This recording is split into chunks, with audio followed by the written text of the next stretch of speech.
Arbitre violemment agressé. Le jeune footballeur suspendu pour 10 ans.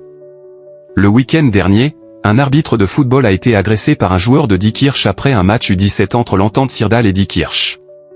Le jeune joueur qui évoluait au sein de l'équipe de Diekirch avait déjà été renvoyé du terrain à la 70e minute suite à un carton rouge.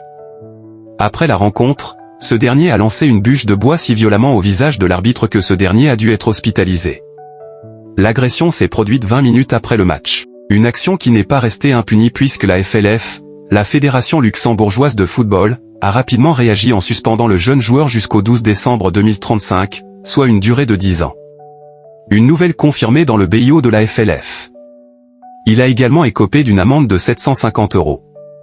Quant à l'arbitre, il était en incapacité de travailler durant 2 jours.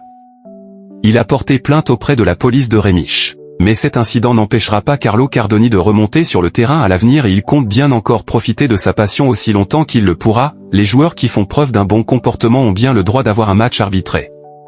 Le joueur concerné ne faisait pas partie du club de Diekirch depuis très longtemps puisqu'il évoluait encore à Wiltz la saison dernière. Une chose est sûre pour le président des Young Boys Diekirch Jean-Marie Dupont, ce joueur ne jouera plus jamais pour son club qui avait perdu la rencontre minuit 9.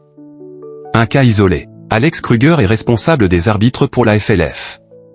Selon lui, cette situation qui vient de se produire ne peut pas être comparée à un incident qui se serait produit sur le terrain puisque tout s'est déroulé après le match, on ne peut donc pas mettre la réaction du joueur sous le coup de l'émotion. Pour le responsable de la FLF, il est difficile de préparer les arbitres à ce genre de situation durant leur formation, mais il est important de faire comprendre aux arbitres que lorsqu'ils sont confrontés à ce genre de comportement, ils doivent immédiatement prévenir la fédération ou un membre du Canada afin que les mesures appropriées soient prises.